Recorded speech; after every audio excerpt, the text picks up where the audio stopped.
Got a few new people on the board. Medea shows up here, and they have some interesting things. They want to make an alliance with the Neo-Babylonian Chaldeans, and I think the Chaldeans want to ally with them too. So that's going to just end up being a, hey, we give each other a victory point.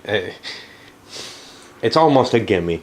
I can't, because there's no rules to what an alliance means, other than giving that victory point. I see no problem with doing it. They want Nineveh on turns 14 and 15, and they get some pretty big points for that, and for killing off Assyrians. They also want an army of at least 24 factors on the Halys River at the end of the game, basically. That's way back here, so they're going to sweep through. However, they have to hold Nineveh while they're doing this, and they want to kill a dozen Cimmerians, but that's a lot less important. And our other is our Chaldeans, and we've already kind of talked about them, but I don't know if we talked about all their points. They want Babylon at the end of the game. They want to kill some Elam units. That looks hard and not worth the points unless Elam comes out. The alliance with the Medes, against the hated Assyrians. I mean, no meaning to that. Bring sorrow to Assyria, kill 12 Assyrians. Occupy Maria or Assur by the end of turn 14. Well, they tried to do this before and got shot down, but now they have enough forces, they'd probably be able to do it. Take Ishtar to Babylon. Maybe grab Marduk at the same time. Occupy Jerusalem. That's going to be kind of tough. That's way over here. Now, the desert is almost impossible to move through. It costs like 4 movement points. The marsh is worse, but so it kind of means skirting around, and that's quite a distance there. Kill off a bunch of Egyptians. That's actually worth the most points to them. Although maybe the Assyrians as a whole is better, but if you include Jerusalem in this. And then they want to grab the chosen people. Well, it's too late for that. The Egyptians never let them out. The guy who claimed that they may have been the same power corrected himself. I don't know if he has the original version or not, but okay, well, we'll start going here. Red's first couple of strikes down here with the Urartu and the Medians didn't really succeed in doing anything against Assyria. These were sieges, somewhat more difficult, but they did make an assault into this hex and ended up killing off some with Egyptians. They've pulled their Aramaeans back. They don't really want to risk them because they have things to get them points with, but the Egyptians have no more points left that they can really gain except holding on to Memphis. And they're pretty confident that they'll be able to do that. There aren't many powers coming in. In fact, this was the end of the reinforcements, so you're facing what you're seeing on the board. No one's got any tremendous desire to go down there anymore. Egypt's got a really nice position victory point wise, just in terms of the way they're naturally scaled. One of the things with this game, and certainly, or it seems to be with this game, and certainly with Britannia and its antecedents, is that there's almost a natural flow to where you want to go, what you want to do to get your points, that just kind of, if you're playing kind of opportunistically, you just do these things and you get lots of points, and the game plays out a certain way. And that feels kind of nice. The problem is that doesn't necessarily result in a balanced game. So, for example, Egypt being particularly well positioned for not losing their points, for having gotten almost everything. They just didn't kill the Hittites. Now that's their biggest source of points, but they're worth 15 points, and it felt pretty easy to get everything they got, basically. They've got a big force and kind of a protected location. Holding Memphis is only worth 1 more point. So they're going to be worth 10 points. That's a quarter the total value of red. And now I've got the freedom to kind of use them to aid my other colors to get their points. So maybe there's a threat there that isn't so obvious, that with multiple plays, people would, have a tendency to play more balance of power type techniques to bring them into line. But, the first time playing, unless you really zone out on the victory point charts for all the different players, you're probably not going to really be able to optimize that kind of balance of power situation and understand who needs to be stopped when. Same thing happens with games like Here I Stand, where, the Turks start piling up a few points, but they don't look very powerful, and you say, well, they're the Turks, they're raiding, that's fine. And then they pull off, because they're banking points, they can't be taken away from them. They end up pulling off a victory off of those. Same with the papacy and some others, where there's not really a real opportunity to take things away from them later on. And the Phrygians want to kill Lydians, but they didn't have a good opportunity, so they've thrown more defenses into the city. They're hoping they kind of get it accidentally, basically, in an exchange or something. Meanwhile, the city-states are preparing themselves to throw themselves against Lydia, but Tarsus had to stay for the rest of his turn to collect the point or whatever for that. 1 point. The Chalcedonian... the Chaldeans marched up. They attacked Egypt, routed them. Assyria got some score towards their points there. That's about it. And now we push onward. What did we skip someone here that I didn't talk about? Yeah, we didn't talk about the Kimmerans. They made an attack on the Urartu, and I think they scored some points on that. Oh, no, up there. There really should be little boxes for everybody to keep their kills in. There's definitely areas of the map that didn't need to be as fully expressed as they are, like over here. That. And over here we actually split their force, sending some of it off to the Phrygians, because we're kind of worried the Phrygians won't be there, and we get a decent amount of points for killing them. We also get some for killing Lydians or Medians, or, it's this mess. But Phrygians, there's no option on. Lydians and Medians are a split thing, where I can get one or the other for 2 points. Plus, I'm adding to my overall kill. That's worth an extra point if I can get that. Player opens things up with kind of a crazy mishmash. Some of the Egyptians are up here, the Armenians here. Other Egyptians attacked a Chaldean for no real reason except to limit the opportunities to other players, essentially. And this felt less risky than charging into the Assyrians. The Chaldeans, I know, actually have some desire to cut through Egyptian territory and to hunt some of the Egyptians, so that's desirable there.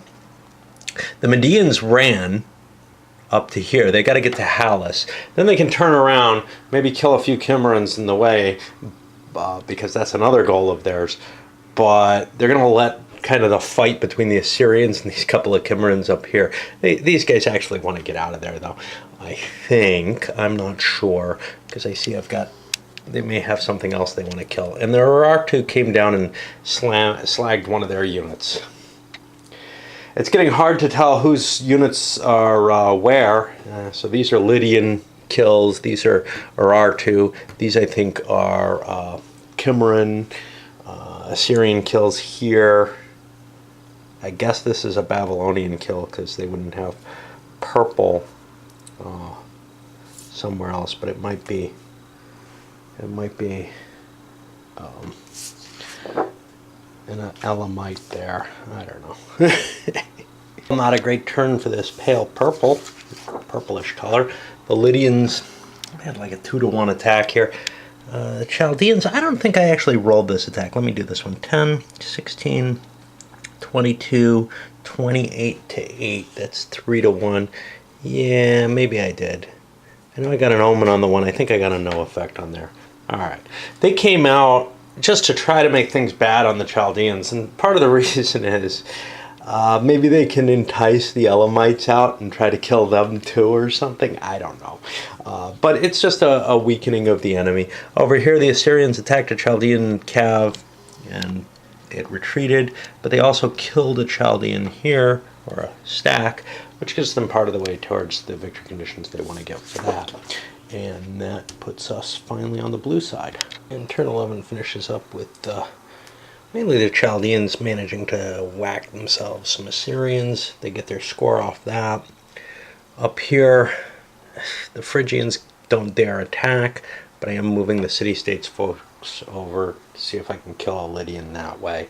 Just weaken them. The Lydians may be being foolish by trying to attack. There's, 2 8-pointers and a 4 in here, and the best they can manage is 2 to 1. They don't have a very large force. You don't get partial kills in this game. There are no partial smitings. I thought there were. But immediately looking at the combat chart now, the 1 smote versus what? Well, in one place it's 2 smote or something. No, both smote. Here they split into attacker and defender. But it's just, they're destroyed. Which is actually suitable for most ancient battles. Most ancient battles campaigns resulted in the complete destruction or effective destruction of an army. The thing that's weird about this is there's no growth of the armies. So like in Britannia, you're used to seeing at least some small growth of forces. There's nothing like that here. You get the troops that you have, and they just wear down over time. So it feels kind of more like History of the World. Although in that you spread out and you don't have multiple units in one space or anything like that. It's a less than valuable turn. The Medians swung up here. Now they got their victory points for 24-point army up against the Halys River. Great. But they couldn't. They really wanted to try to hit one of the Cimmerian units, and I couldn't get the odds in that terrain against them. So instead I pulled off and just did the river. The rest of the forces up here is more or less for protection. It's hard to hit things in hard terrain. The Urantu struck some Cimmerians and drove them back with a retreat. You can see the Egyptians actually made an attack on the Assyrians up here. Again, this is just gratuitous violence, really. The reason for that, well, it ended up getting a omen which did nothing. And now we'll go to the Assyrians. What's happening? But the combat in this game is beginning to irritate me more and more. Early on, I kind of had a lot of fun with it. I don't know. I wasn't seeing many retreat results, and I'm seeing a lot more of them, so it's not as bloody as it was. Not for any real reason except what I'm rolling. But also, I found myself attacking this hex. I didn't realize it was rough terrain. I thought I had 3 to 1. And I just said, well, screw it. I'm going to let it stand whatever it was after I lifted the unit off. I killed the unit at 3 to 1. I wanted to see, well, okay, I attacked, what the hell. And it ends up I'm okay. I killed him on 1 to 1 as well, which is what it would have turned out to be. But I've had a couple of circumstances like that. Actually, these guys who came up, they never attacked. I was correct about that. But they never attacked because by the time I got there, I realized I have a 1 to 1 siege. I'm not going to do that. That's just not good. That would wipe me out, perhaps. No, I could have left the 4-pointer out, and then he could go home. But it's just not worth the attack. And that's really kind of the heart of what I'm seeing is I'm having a hard time finding attacks that work. So it's kind of, maybe in part because I'm using the optional horse units, it's kind of gotten to either I've got tremendous attacks, and then sometimes that just routs the enemy, or I can't get good odds at all. So, like these Assyrian horses in the clear are doubled, and they're tremendously powerful. And I'm fine with that in terms of, I don't know, in terms of any kind of historical basis. But to tell you the truth, you're not playing this game for any kind of historical understanding. And the main reason I'm playing it is to get a kick out of it, if anything. And it's beginning to wear on me. Maybe it's a little too long.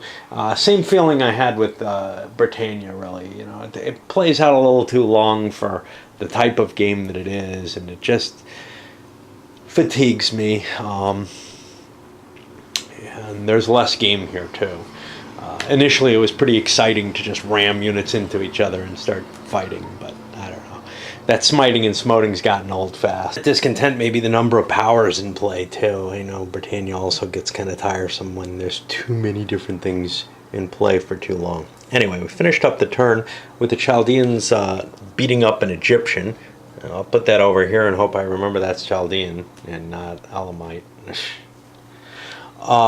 And we had the city-states kill a Lydian. Now, I've got a problem with my Phrygians. The only way they get points left is actually they have two things. They can get 12 points of Cimmerians, and that is worth 2 points. And they can survive where they are if they can kill 6 factors of Lydians, but they don't have any Lydians that they can really get a grip on. Where they are, this guy's doubled, this guy's a doubled guy because he's a horse, and all I've got are infantry. I've got no real way to do that. So I'm kind of hoping to be able to clear some room and hit the Cimmerians or something. I don't know. But I'm not terribly interested in staying where I am, except that it deprives the Lydians of some points.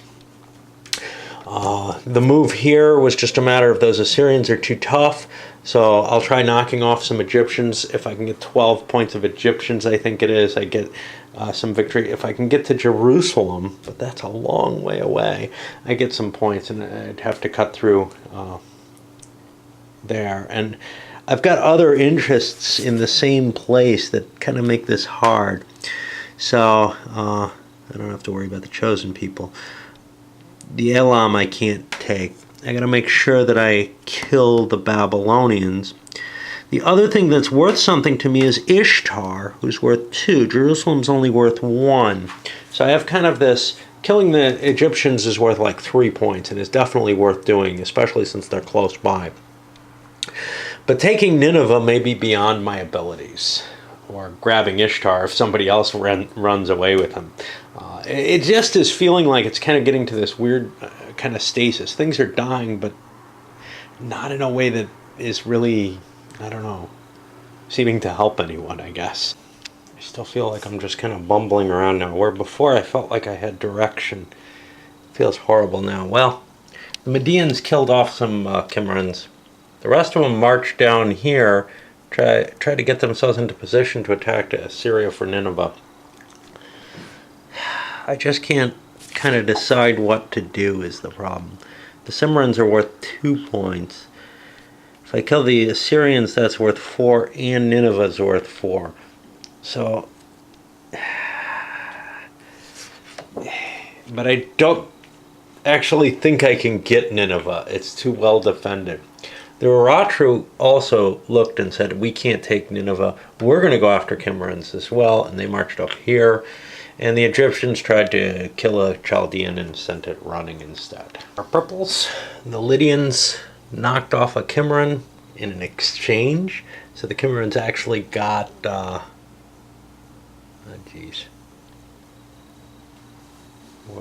got a Lydian up here that they didn't have before. I'm just not seeing anything the Lydians can do. They can't get the grip on the Phrygians. And then with the Assyrians, I'm kind of going both ways, which I don't want to do. I attacked Chaldeans down here and Medians here. I think I need 24 of each. I failed completely with the Chaldeans and routed them. The Medians I got a hit on. I should be going after one or the other to get the score for that, but the way the pieces are set up, this looked like the easiest attack to make. I also managed to slip my extra war machine into here, and I got a huge pile. There's only 2 Assyrian infantry in there, though. I'm seeing with my Cimmerians I screwed up. I put the Lydians over here because I scored them, and then put them back, and I don't know what I got here. But the point is, I've killed 12 Assyrians and 12 Lydians. I think maybe that's got to be both of these, which is actually more than 12. I probably killed more than 12 Assyrians, but they got bagged at some point. I lost track of the fact that I got to keep the 40 for them. So I'm probably within 4 there, which means, let me see if I've got this. 28. Oh, no, here are the Assyrians. Well, that's 12 of them. 28 and 8 puts me to 36. I'm probably going to get that 40. It's only 12 Assyrians, yeah. I still have a few Aratu to kill. I'm not going to get my hands on those Phrygians, so I don't know what to do. There's not a lot of these left, just 3 units. I got to try to figure out a place where I can get at least a little bit more casualties and preferably knock myself over a couple of those limits. Kimmerans did a low odds attack on some, like 2-to-1 on some Medians. They didn't really need to kill Medians, but they needed to get them 40, and they ended up destroying themselves on them. They have just these infantry here. And they do make their 40, though, which means I can kind of try to equalize and figure out what they need to actually keep there. But they also pump the Medians up by 2 victory points by losing some more Kimmerans, which maybe the Medians would have had trouble getting. We finish up 13. There's some people who want to be placed in places on turn 14 with a couple kind of unsatisfying attacks by blue. First of all, the Phrygians attacked, I don't know, Lydians here, I think, who retreated out. They had a weak unit of Lydians. They thought they could get their points. Yeah, they probably need to kill more than they were aiming at, though. So that was a screw up. And then they went chasing this way after the Kimmerans, who they aren't going to get another attack on. You can see they've got Tarsus going down there. I don't think they can use them in the attack. Here, though, they've got Karachians helping them defend Hattusa, which they need, which was key. That'll freed up some of their troops. Then over here, the Chaldeans attacked the Egyptians, trying to get the points. Well, again, a retreat saved the Egyptians' lives, but some Chaldean routed units came running through here. They're heading for Jerusalem. They're probably doomed, but who knows? Maybe I'll kill some Egyptians in the fight, or maybe they'll be allowed to slip through. I don't know. The Aramaeans destroyed the Chaldean that was running down there. They also sent somebody up to Kadesh. They only had to be in Damascus till turn 12. So I forgot to score that, but I marked it now.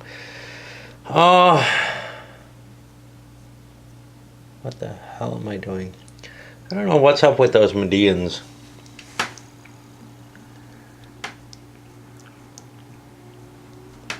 I think these guys just moved from back here to try to get some Assyrians killed or something. I've got to kill a bunch of them. This was the turn I had to get into Nineveh. I failed. I also put the Urartu there to try to get in. They failed. They were only going at one-on-one. But they might have destroyed the Assyrians.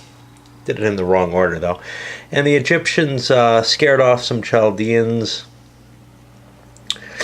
and killed an Assyrian here for whatever that's worth as we push onward. Turn for purple.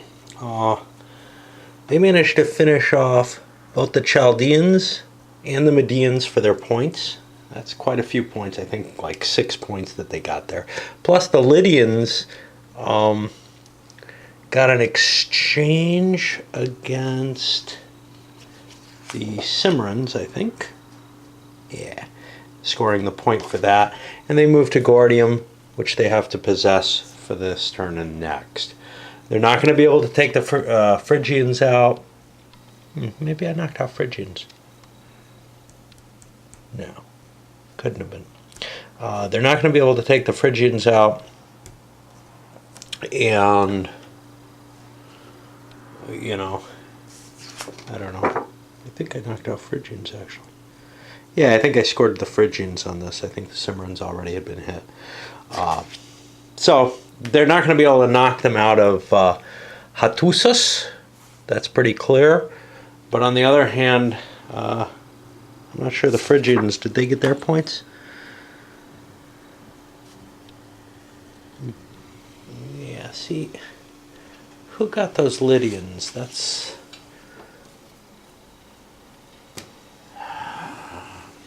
I can't remember. The Lydians just got thrown over here. I think it must have been Cimmerians that I needed to kill, that I had enough Phrygians. I don't know. Anyway, we'll let it sit as it is, and that's going to make it hard for them. And now there's almost nothing left for Elam and the Cimmerians. We'll see if they can score anything. I'm moving into place for a low odds siege of Gordium. Try to take the Lydians out of there. That's the best chance I have of getting points from that. We took out the Egyptians that we needed to, got a big 3 points off that. We're still holding in Babylon with the Chaldeans. And, you know, mostly it's kind of boiled down. At this point, you know, you could kind of say, geez, you should count the victory points. And if I was keeping them on a running tally sheet, like I would in, you know, the Britannia games, in that type of game, where you've got different ways of kind of marking, hey, I got this already, if it's a multi-turn thing. Here are just so many of them. The only way to keep track, I mean, I could be keeping a running total in addition to these charts, but I haven't been. And honestly, I kind of don't really care enough to try to play it out for the most competitive ending possible. I probably should, but you know, it should have been long ago. I should have kept a running track of points that were accumulated in the bank from the very beginning of the game. And I feel like, you know, it's kind of interesting to see the mystery of it all at the end at this point. I don't want to count it now and then, you know, have to recount it or whatever, because there's no easy way, unless I'm keeping a running total all game, which I'd probably screw up at this point. All right, on to the last turn. The player kind of shot his wad here, but in a fairly effective way. The Aratru canceled out the Cimmerians, and they both got points. They both made their matches for that. The Medians killed off the Assyrians they needed, but they're largely wiped out by that. The Egyptians also blasted some Assyrians and routed some Chaldeans there that, you know, kind of reduces their ability to do anything. So now we're on to the Assyrians, and there ain't a lot of them left. The really effective thing that happened, the Elamites ran out and grabbed what could be another point, but it's kind of risky because Babylon, our Chaldeans, were able to move here. We'll see if they're able to attack. That's a 1-to-1 attack. They got a chance, though, of killing them, and that'll give them the points they want. It's on a siege, though. Both smote. That just scored the Chaldeans. There's 6 or more factors of Elam here, which is worth a point. Now let's see. Did that kill Elam's points? No, because it was not an enemy occupation. Cool enough. And here, I've actually got a 1-to-1 because of the horse problem. 5, both smote. Doesn't really make a difference because we already lost Susa, which was the thing we needed to hold. We needed to hold all 3 cities that we were in to be able to get the extra score. So we are done, and now it's a matter of scoring all of this. I'll come back to do that. I'm going to do it on paper, but I'm going to actually let you guys kind of follow along, in part because I want to see kind of the, hey, what did we accomplish, what didn't we, as sort of part of the wrap here. Not going to do anything too complicated here. We're just going to make sure we've hit everything, because there might be some end of turns I don't have. So, looking at player 1, the Reds. I did not do this, but I do have Memphis. So I'll just circle that there, and we add, well, we got all but 4 points, so that's 11 for us. We'll do it on calculator because it's easier. What about Medea? We missed by 4, so we get 11 more. Over here for Aratru, we got all but Nineveh, so we get 5. And we didn't get Kadesh with the Aramaeans. Yes, we did. So we'll add 3 more points for that. And they got 30 points. Now, Realize one player lost out on 4 points for Judah, probably illicitly, in the sense that the way I'm reading this rule, the only way it makes any sense with the chosen people rule is just delete the entire reference completely. That whole rule 19 entirely is just not at all important, which is to say,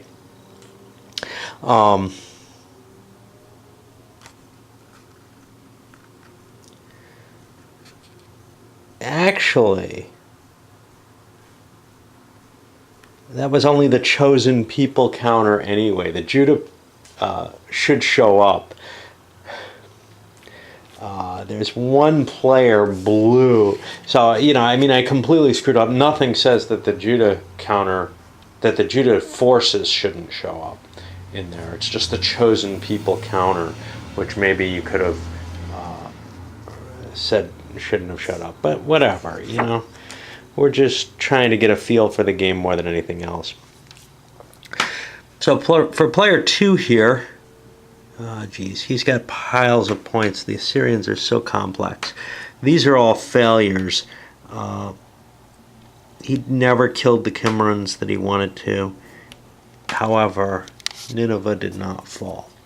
So let's count what he didn't get, because that looks easier. 1, 2, 3, 4, 5, 6, 7, 8, 9, 10 points he didn't get, which means he got 18 of them. But he'd have to get every single point to match what Red got, right? Because he missed by 10 with the Assyrians. And the Marsh people only got only got 1 point. They didn't manage to smite the Kassites at all.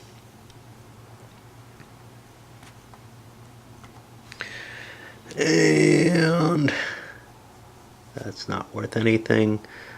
We get 2 points for the Mitanni way back when. And then over here, it looks like we managed to hold Gordium. So we're going to be getting 3 points for that, but we didn't get the Hattus. So it looks like, to me, they only got 24 points. They really weren't, you know, in any way limited. They got hit pretty hard. A lot of people thought they were doing well. If I'd been keeping a running total of score, I probably would have seen how well Egypt was doing in comparison. All right, what about our third group here? Well, Susa did not get taken, so I get to score that. Which means it looks to me like we got 7 points here. Because I don't lose this point. I made it. I did occupy them all, which is good enough. Cool. Okay, so nobody really hurt them. Over here, Gaza, Ascalon, the Phrygians, none of that was done. Hattusis, the Hittites didn't hold Hattusis for the game. So really these were already figured. So 6, 7 more points for the Hittites, and that's out of 12. Already we're 10 back. We got to score everything, and we succeed almost with the Cimmerians. They didn't get enough Phrygians, so they're getting 7 more points. And that puts us only at 21. I must have miscounted something. As I said, I'm 10 back here. 14, 16 back. That doesn't add up to 40, does it? Let's try counting. 12 plus 12 is 24. 33, 37. How about that? That doesn't add up to 40. They say the group total is 40. Very interesting. I don't think the group totals are even. How about the others? Are they 40? 3, 10, 25, 35, 40, 32, 40. Yeah, I don't know. But I'm not the only one cheating. Somebody took 3 of their points away. And I took another 4 with my interpretation of the rules. Yeah. Maybe there's more than 40 here. 23, 30, no, 40. Okay. Let's take a look. You know, somebody's got to fix this game. If it's going to be an actual competitive challenge in a number of ways, it has to be fixed. So. All right. What about my Cassites? I think they may have gotten something. Oh, no, they're old. They only got their 2 points. And then over here, the Chaldeans. They have Babylon at the end of the game. They didn't do either of those. They didn't do that. They weren't allowed to do this. 3, 6 off. That gives them 9. And you know, this is almost a pointless exercise here. The city-states got 3 points, it looks like. As all the others are crossed off. Phrygia. I did not kill all those Cimmerians. I did not smite 6 Lydians. I came close. If I had taken that, if I had destroyed that city, I would have. So all I'm worth is 3 points. And the Philistines, they disappeared pretty quickly after getting 2 points. And we can see the point spread here. Had I been keeping a running total, it would have been so obvious how well Egypt was doing that people would have maybe tried to plink them. Other people were attacking the Assyrians for a while. Now, one thing that my little solution of using the crayon is iffy. You can see it kind of smudges. A little bit of dampness helps a little, but, you know, I've marked it up. But what the hell? It's not like this is a game that is ever going to have much value in this reprint version. Between not interpreting a rule correctly, them not giving 40 points to every player to begin with, and not keeping track of the score as I go, you know, there's not a lot I can say about any kind of balance issues or anything with this. It does not feel, though, and I'll tell you, in some ways, Britannia has the same flavor, that there's a tremendous ability to knock someone out who's doing well quite often. You really have to know the game and when the points come to be able to do that. And that's why, to some extent, I don't really care too much about what the score works out as or whatever. I'll come back with a review. This is kind of short, but I like to keep them separate now. And I'll clean up and have some words to say. And I think our next thing is Republic of Carthage here, which is, yes, it is based on Republic of Rome, and very, very similar, although it's got some interesting things in it, like trading a la Civilization. So, yeah, I'm just wasting time here, I guess, talking. But yeah, sometimes I like to preview what I'm going to hit next. Okay, let's send this out.